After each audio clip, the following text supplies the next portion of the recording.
Halo, selamat sore untuk kita semua. Perkenalkan, nama lengkap saya Belandina Paul, NPM 33180031. Saya dari semester 6A. Di sini saya akan mempresentasikan tugas UTS tentang fisiologi hewan. Yang di sini yang saya bahas yaitu membahas materi dari pertemuan 1 sampai pertemuan yang ke-7. Jadi, materi yang pertama yaitu konsep dasar fisiologi hewan.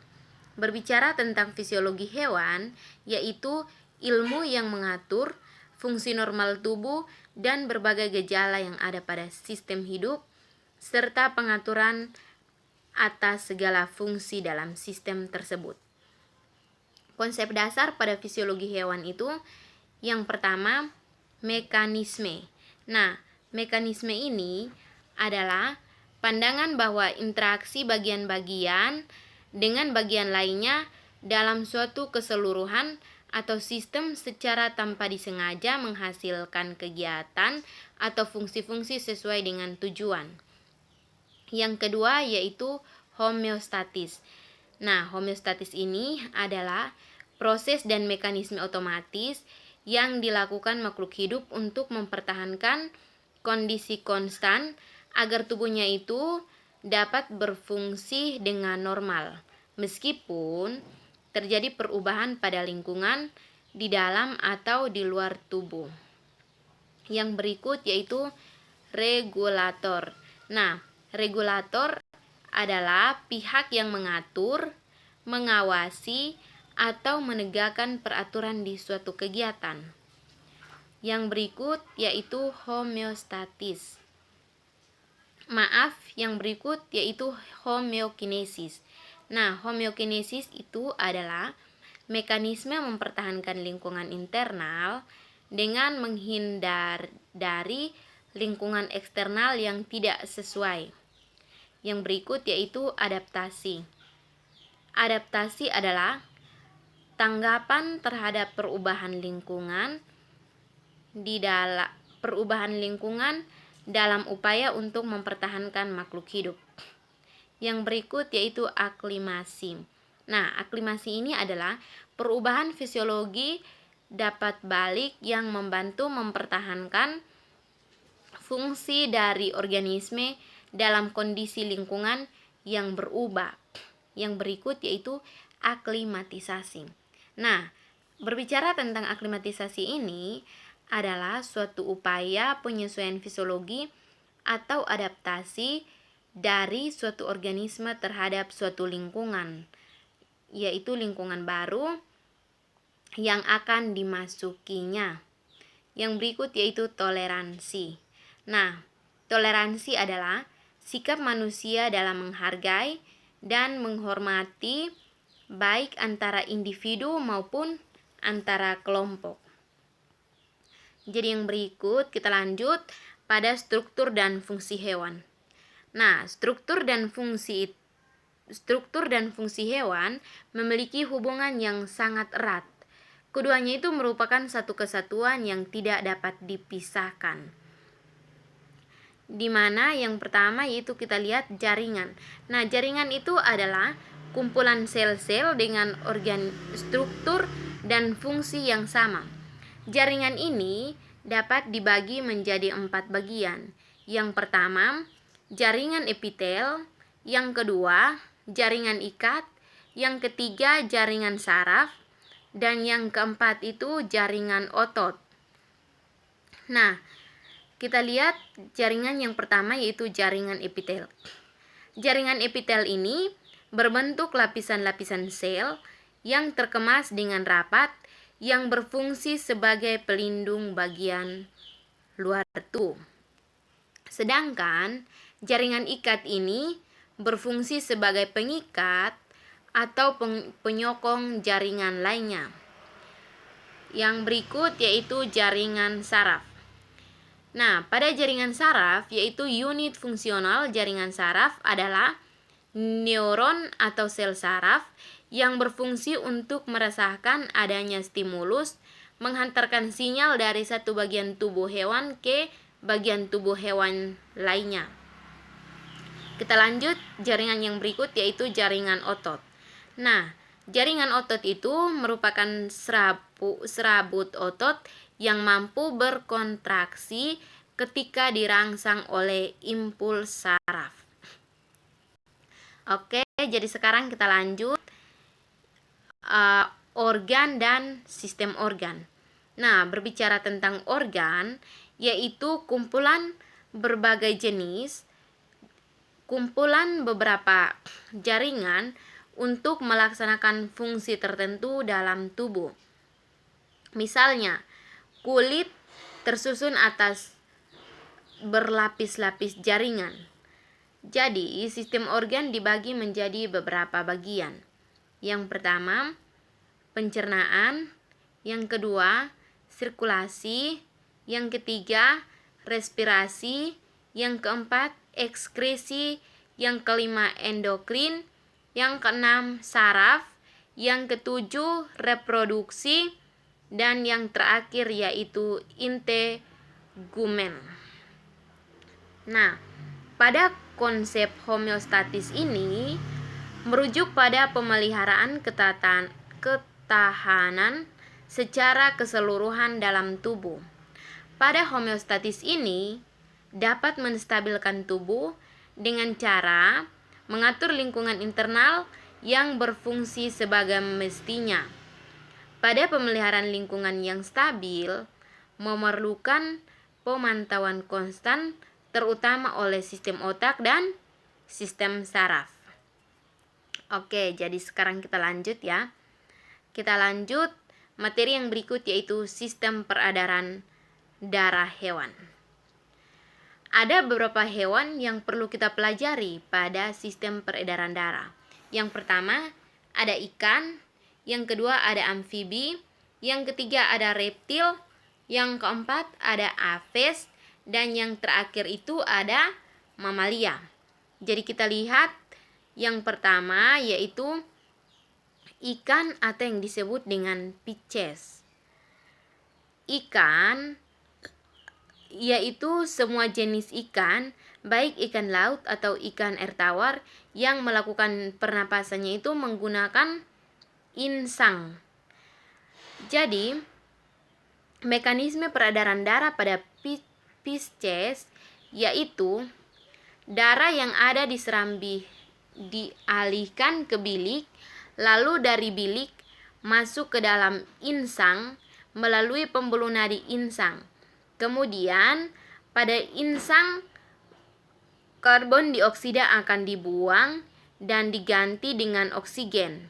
Selanjutnya, darah dari insang akan melewati aorta, dan aorta akan membawa darah akan kaya oksigen dan sari makanan seluruh tubuh ikan. Setelah itu, darah akan menuju serambi dan akan terjadi secara terus-menerus. Oke, yang berikut yaitu amfibi. Nah, amfibi adalah pada binatang amfibi ini dapat hidup di dua tempat, yaitu di darat dan di air. Contoh dari binatang amfibi yaitu katak atau kodok. Jadi, sistem peredaran darah pada amfibi yaitu jenis peredaran darah tertutup dan sistem ganda. Cara kerjanya yaitu darah dari seluruh tubuh melalui pembuluh vena menuju serambi kanan, lalu dari serambi kanan menuju ke dalam bilik. Dari bilik darah akan mengalir lagi menuju paru-paru dan akan mengikat oksigen, serta karbon dioksida akan dikeluarkan dari tubuh katak tersebut. Selanjutnya, darah oleh jantung akan dipompa dari paru-paru menuju serambi kiri. Dari serambi kiri menuju lagi ke bilik, dan dari bilik darah akan dibawa oleh pembuluh untuk diserahkan ke seluruh tubuh katak. Jadi begitu sistem peredaran darah pada binatang amfibi.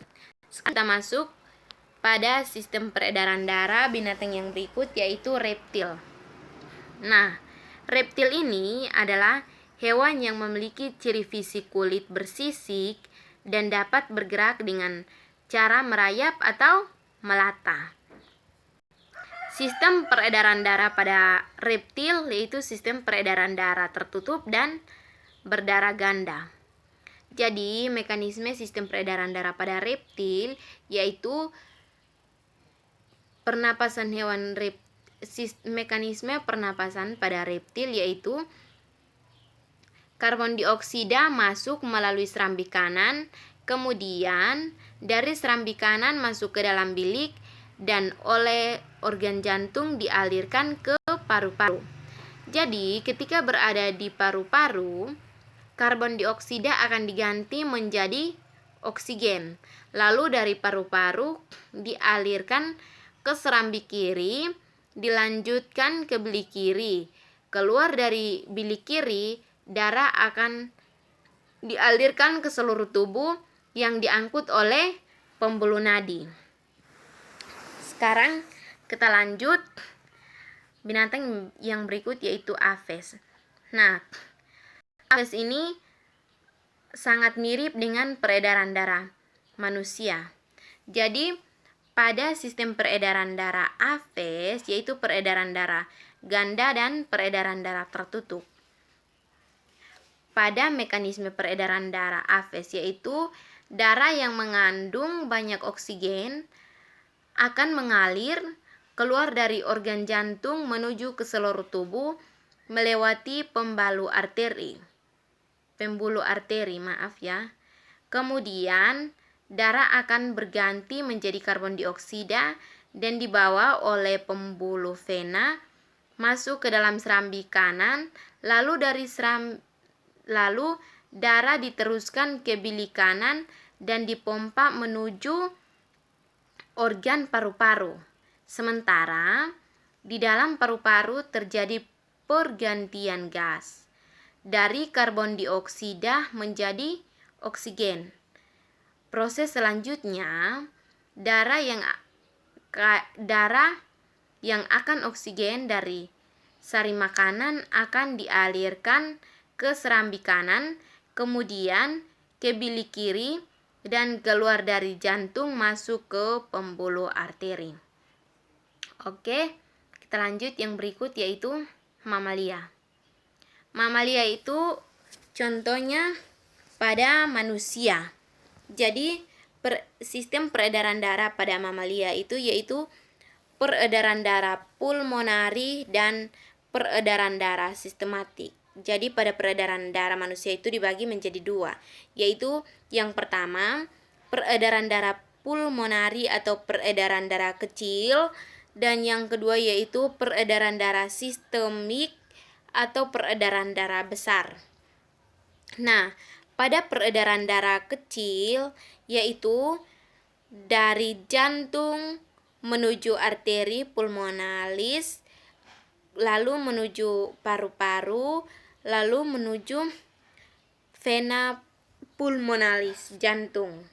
Sedangkan peredaran darah sistematik atau peredaran darah besar yaitu dari jantung menuju aorta, setelah itu menuju seluruh bagian tubuh lewat pembuluh darah, setelah itu dari vena cava dan kembali ke jantung.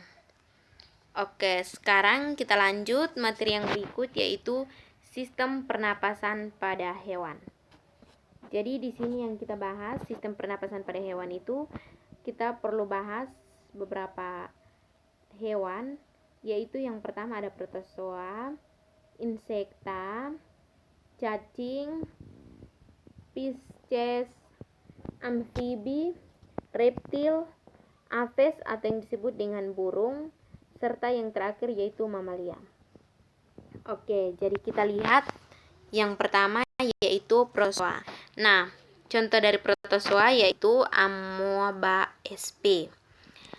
Amoeba sp ini adalah hewan yang bergabung dalam kelompok hewan bersel satu, di mana belum memiliki organ pernapasan di dalam tubuh, sehingga proses respirasi hewan ini mengandalkan keluar masuknya udara melalui membran sel di kulit mereka. Jadi pernapasan mengandalkan keluar masuknya udara secara difusi, di mana ketika hewan tersebut bernapas, berarti konsentrasi oksigen di dalam sel semakin berkurang. Sementara konsentrasi sisa metabolismenya itu yang berupa karbon dioksida justru akan semakin meningkat. Jadi pada sistem pernapasan protozoa itu artinya sementara kontraksi sisa metabolismenya itu berupa karbon dioksida justru akan semakin meningkat. Oke, jadi sekarang kita lanjut. Yang berikut yaitu insekta. Nah, binatang insekta itu contohnya seperti serangga. Alat pernapasan pada serangga yaitu trakea. Jadi pada serangga itu fase pernapasan pada serangga itu ada 3, yaitu fase inspirasi, yang kedua fase pertukaran gas, dan yang ketiga yaitu fase ekspirasi. Oke, sekarang kita lanjut. Yang berikut yaitu cacing. Nah, pada binatang cacing itu bernapas menggunakan kulit. Kenapa bernapas menggunakan kulit? Karena hewan tergolong cacing ini biasanya memanfaatkan permukaan kulitnya untuk melakukan pertukaran gas antara oksigen dan karbon dioksida dengan pemanfaatan proses difusi. Jadi, kenapa cacing itu bernapas menggunakan kulit? Karena hewan cacing itu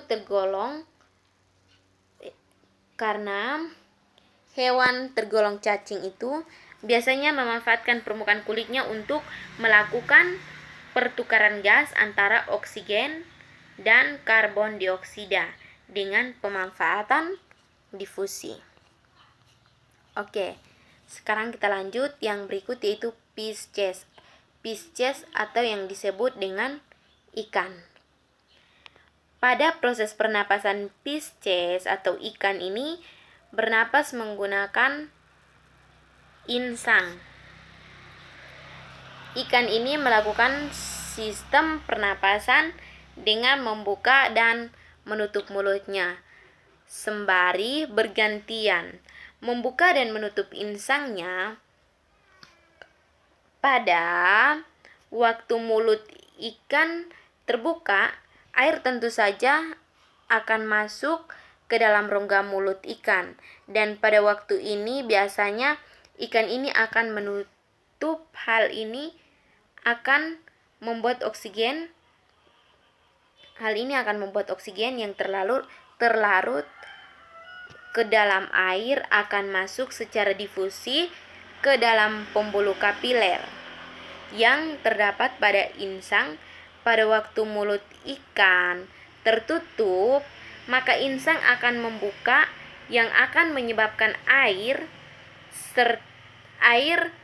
beserta karbon dioksida keluar melalui lembaran-lembaran insang. Oke, sekarang kita lanjut. Sistem pernapasan pada binatang yang berikut yaitu amfibi.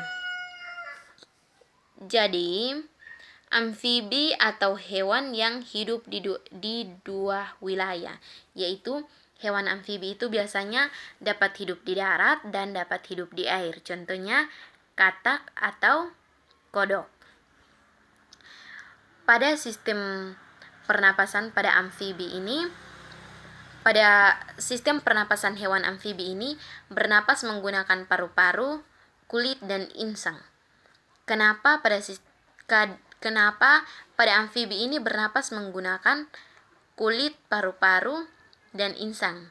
Karena pada saat katak masih larva, karena pada saat katak masih berupa larva, maka katak akan bernapas dengan menggunakan insang luar, sedangkan ketika katak masih beruduk, maka katak akan bernapas dengan menggunakan insang dalam. Hingga ketika telah tumbuh menjadi dewasa, katak itu akan bernapas menggunakan paru-paru dan kulit. Jadi ketika katak masih berudu, ia itu bernapas menggunakan insang. Setelah katak sudah menjadi dewasa, berarti katak itu bernapas menggunakan yang namanya paru-paru dan kulit. Oke, kita lanjut hewan yang berikut yaitu reptil. Nah, hewan reptil itu contohnya buaya, kadal, dan kura-kura. Buaya, hewan kadal, dan hewan kura-kura itu adalah hewan yang termasuk golongan reptil. Jadi, sistem pernapasan pada hewan reptil itu berupa paru-paru dan juga cenderung mirip dengan aves, dengan saluran yang terdiri dari lubang hidung, bronkus, dan juga paru-paru. Oke, kita lanjut binatang yang berikut yaitu aves. Nah, aves ini contohnya seperti burung, ayam, dan lain sebagainya. Alat pernapasan pada aves terdiri dari 2 pasang lubang hidung, trakea atau yang biasa disebut juga batang tengkorak, faring yang menghubungkan rongga mulut dengan trakea, serta pada aves itu memiliki sepasang paru-paru yang dihubungkan dengan pundi-pundi udara. Oke, kita lanjut. Yang berikut yaitu mamalia. Nah, pada mamalia ini sama persis seperti manusia, di mana proses pernapasannya itu mulai dari rongga hidung, faring, trakea, bronkus hingga paru-paru. Pada sistem pernapasan mamalia ini dibagi menjadi 2, yaitu sistem pernapasan dada dan sistem pernapasan perut. Jadi kita lihat yang pertama sistem pernapasan dada. Nah, sistem pernapasan dada pada mamalia itu sistem pernapasan yang melibatkan otot tulang antar rusuk. Artinya, sistem pernapasan dada itu sistem pernapasan yang melibatkan otot tulang antar rusuk. Sedangkan sistem pernapasan yang kedua yaitu sistem pernapasan perut, di mana sistem pernapasan perut itu sistem pernapasan yang melibatkan aktivitas otot-otot diafragma yang membatasi rongga perut dan rongga dada. Oke, kita lanjut ya. Kita lanjut materi yang berikut yaitu pentingnya suhu pada hewan dan interaksi panas antara hewan dan lingkungan, serta termoregulasi pada hewan endoderm dan ektoderm. Jadi, kita lihat yang pertama yaitu termoregulasi. Nah, berbicara tentang termoregulasi yaitu pengaturan suhu pada hewan. Jadi termoregulasi adalah pengaturan suhu pada hewan. Termoregulasi ini adalah elemen-elemen dari homeostatis atau yang disebut dengan sistem yang menjaga keseimbangan dan stabilitas antara lingkungan internal dan lingkungan eksternal. Istilah-istilah termoregulasi itu ada 2. Yang pertama ektoterm dan yang kedua yaitu endoterm. Yang pertama, kita lihat yang pertama ya. Yang pertama yaitu ektoterm. Ektoterm ini adalah hewan yang panas tubuhnya berasal dari lingkungan. Ektoterm berarti hewan yang panas tubuhnya yang berasal dari lingkungan. Suhu tubuh hewan ektoterm itu cenderung berfluktuasi tergantung pada suhu lingkungan hewan. Dalam kelompok ini adalah anggota dari invertebrata, ikan, amfibi, dan reptil. Jadi, hewan yang tergolong pada suhu lingkungan hewan yang tergolong pada suhu lingkungan hewan ektoterm, yaitu contohnya anggota invertebrata, ikan, amfibi, dan reptil. Yang berikut kita lihat istilah termoregulasi yang kedua yaitu endoterm. Nah, endoterm itu adalah hewan yang panas tubuhnya berasal dari metabolisme. Suhu tubuh hewan ini lebih konstan. Contohnya itu burung atau yang disebut dengan aves. Jadi, endoterm adalah hewan yang panas tubuhnya itu berasal dari metabolisme. Suhu tubuh hewan ini lebih konstan. Contohnya itu burung dan aves. Oke, sekarang kita masuk pada pengaturan suhu tubuh panas. Pada pengaturan suhu tubuh panas itu dibagi menjadi beberapa bagian.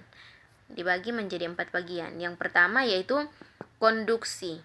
Nah, pada konduksi ini adalah perubahan panas tubuh hewan karena kontak dengan suhu benda. Jadi hewan yang berkontak dengan suhu benda berarti disebut dengan konduksi.